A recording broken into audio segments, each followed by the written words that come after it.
हमारे YouTube channel ज्ञान की किताब पर आपका स्वागत है। हम लेकर आए हैं इतिहास की वो कहानियाँ जो ना सिर्फ आपको आगे यूपीएससी एग्ज़ाम क्लियर करने में मदद करेंगे, बल्कि वो मदद करेंगे भारत का इतिहास समझने में भी। आज की कहानी भारत पर पहले विदेशी आक्रमण की कहानी है। अलेक्जेंडर द ट्रॉय यानी सिकंदर। वो कौन से कारण थे जो सिकंदर को भारत तक खींच लाए थे? इसकी शुरुआत 516 ईसा पूर्व ईरान के शासक डॉरियस से होती है, जिसका साम्राज्य आज के ईरान से लेकर उत्तर पश्चिम भारत तक फैला हुआ था, जिसमें सिंध और पंजाब प्रांत शामिल था। डैरियस के बाद उसका बेटा जर्सिस सत्ता पर काबिज हुआ, जिसने अपना साम्राज्य बढ़ाने के लिए यूनानियों के खिलाफ लंबे युद्ध अभियान जारी रखे। कहा जाता है कि जर्सस की सेना में भारतीय सैनिकों की संख्या सबसे ज्यादा थी, क्योंकि उसका मानना था कि पूरे विश्व में भारत जैसे योद्धा और कहीं नहीं मिलते। पुराने दस्तावेजों के आधार पर यह अंदाजा लगाया जा रहा है कि शायद भारत और ईरान पहले एक ही इकाई रहे होंगे। दोनों ही देशों के लोगों के बीच में व्यापारिक और आपसी संबंध काफी हद तक दिखाई देते हैं। इन्हीं सैनिकों और लोगों के माध्यम से दूर दूर तक भारतवर्ष की भव्यता और सोने की चमक पहुंच रही थी। पूरी दुनिया में भारत को सबसे अमीर सत्ता के रूप में तब जाना जाता था। सोने चांदी की यही चमक सिकंदर द अलेक्जेंडर ट्रॉय को भारत की सीमा तक खींच लाई थी। हेरोडोटस, जिसको इतिहास का पिता कहा जाता है, उसने व यूनान के अन्य लेखकों ने भारत की भव्यता का चित्रण किया था। अलेक्जेंडर, जो फिलिप II का पुत्र था, महज 20 वर्ष की उम्र में मैसेडोनिया की सत्ता सिंहासन पर 336 ईसा पूर्व विराजमान हुआ। अलेक्जेंडर बहुत महत्वाकांक्षी राजा था। वो चाहता था कि पूरी दुनिया उसके कदमों में हो। इसी सपने को पूरा करने की ख्वाहिश लिए वह महज 30,000 पैदल सैनिकों और 3,000 घुड़सवारों को लेकर दुनिया फतेह करने निकल पड़ा।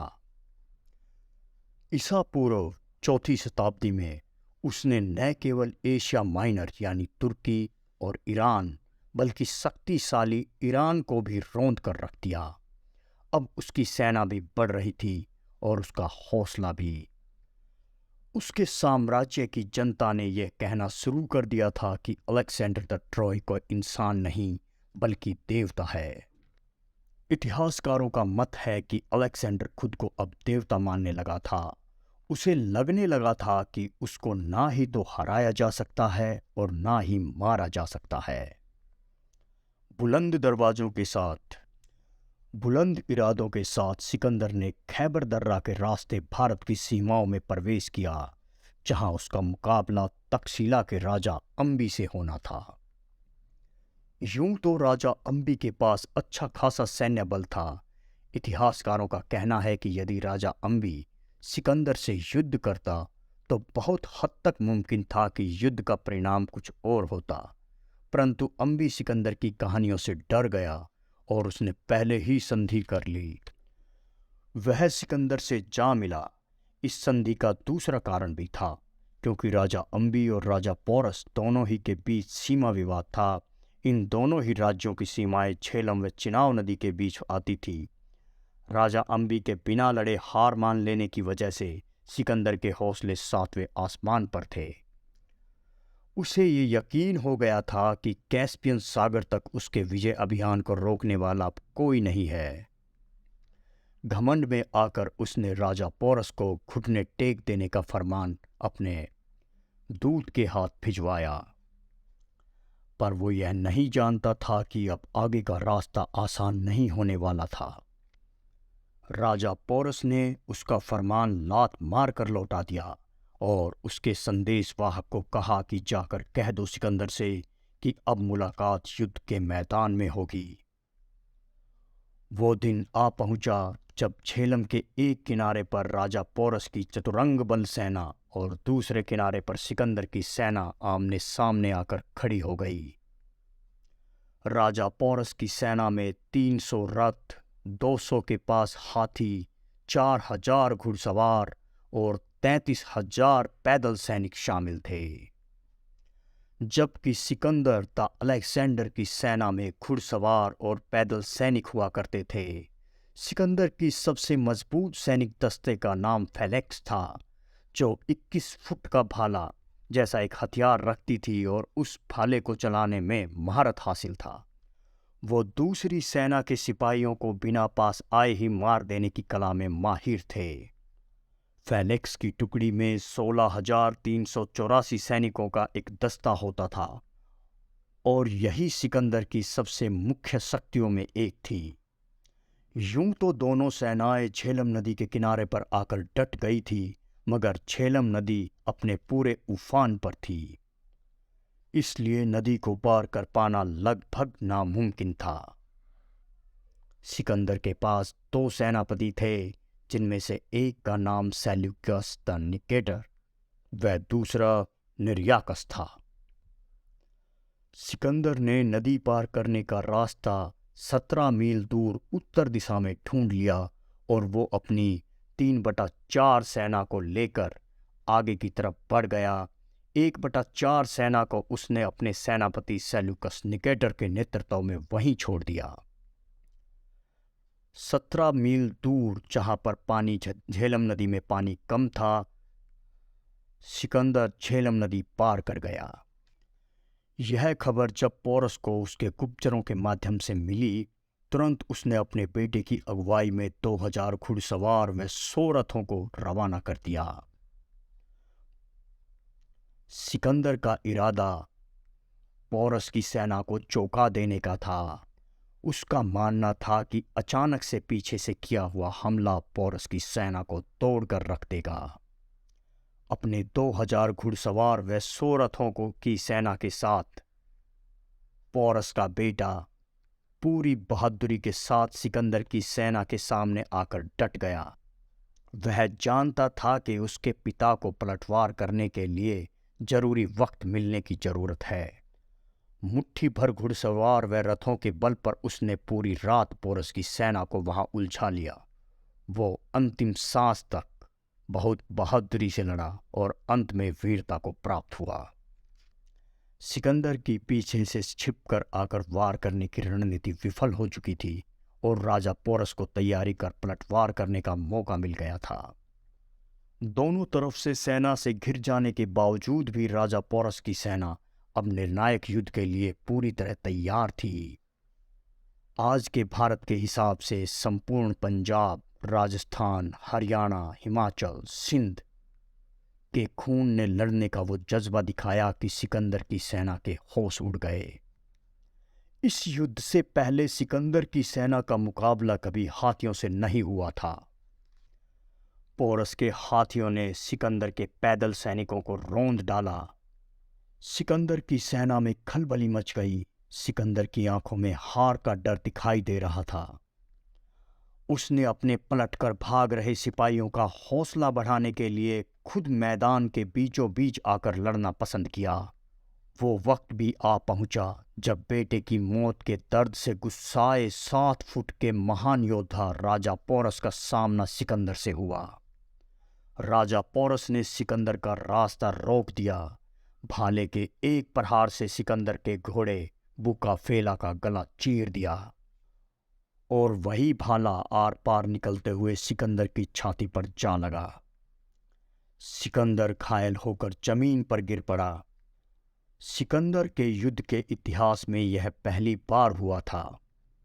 यह दृश्य देखकर यूनान की सेना सिहर उठी। उनका हर सिपाही भय से जड़ हो गया। सिकंदर के अंगरक्षकों ने तुरंत सिकंदर को मैदान में घेर कर उसकी जान बचाई।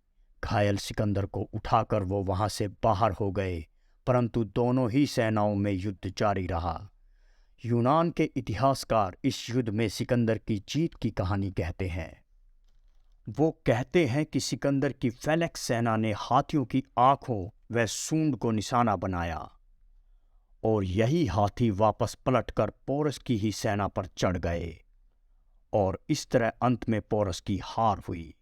फिर सेल्यूकस निकेटर ने पोरस को पकड़कर सिकंदर के सामने पेश किया और जब सिकंदर ने पूछा कि बताओ राजा पोरस, अब तुम्हारे साथ कैसा व्यवहार किया जाए, तो पोरस ने कहा कि ठीक वैसा व्यवहार करो जो एक राजा ने अपने शत्रु के साथ करना होता है।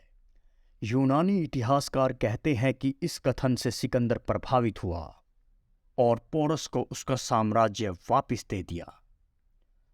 परंतु यह बात कुछ अटपटी जान पड़ती है। ऐसा लगता है जैसे कि यूनान के इतिहासकार राजा सिकंदर को जीत के साथ उसका अभियान खत्म करते हुए दिखाना चाहते हैं। इतिहास की इन परतों को अच्छे से खोलने पर कुछ नतीजे सामने आते हैं जो इस प्रकार हैं। झेलम के युद्ध के बाद भी पोरस अपना साम्राज्य एक छत्र चलाते हैं। इस युद्ध में दोनों ही सेनाओं के बहुत से सैनिक मरते हैं व जान मान की बहुत हानि होती है। अतः युद्ध में जीत होने के बावजूद भी यदि जीतने वाला राजा उस राज्य को छोड़ दे, वह अपना नुकसान करके आगे बढ़ जाए, यह कथन समझ से परे है। यदि सिकंदर जीत कर संधि भी करता तो भी पोरस के खजाने से अपनी भरपाई जरूर करवाता, परंतु इस तरह का कोई भी साक्ष्य नहीं मिलता है। इस युद्ध के बाद पहली बार यूनानी सैनिक इससे आगे बढ़ने से मना कर देते हैं। राजा पोरस के साथ हुए युद्ध में जो उनकी दुर्गति हुई थी वो उससे भयभीत हो गए थे। इसी युद्ध के घाव के बाद आगे के सफर के बारे में यूनान के सिपाही परिणाम का अंदाजा लगा चुके थे, क्योंकि उन्हें पता चल चुका था कि राजा पोरस से आगे उनका मुकाबला मगध से होगा, जिनके पास 2 लाख पैदल सैनिक, 60,000 घुड़सवार, 6,000 हाथी थे। यूनानी सेना को अब अपना काल नजर आने लगा था। वे समझ चुके थे कि ये अब यहाँ से जिंदा वापस नहीं जाने वाले हैं। अतः उन्होंने राजा सिकंदर का आदेश मानने से साफ मना कर दिया और वापस लौट गए। इतिहासकार कहते हैं कि लड़ाई में हुए जख्मों में इन्फेक्शन हो जाने की वजह से बेबीलोन में वापस जाते हुए सिकंदर की मौत हो गई। बहुत हद तक मुमकिन है कि उस वक्त लड़ाई को बीच में रोककर राजा पोरस से बिना किसी शर्त शायद यूनानी सेना ने संधि कर ली होगी। यही कारण हो सकता है जिसकी वजह से यह युद्ध रुका, क्योंकि अपने दोनों बेटों की मौत के बाद पोरस का युद्ध से पीछे हटकर संधि प्रस्ताव देना समझ नहीं आता, और ना ही ये समझ में आता है कि हारने के पश्चात भी पोरस द्वारा संधि के रूप में कोई भी रकम या भूमि का कोई टुकड़ा सिकंदर को नहीं दिया गया।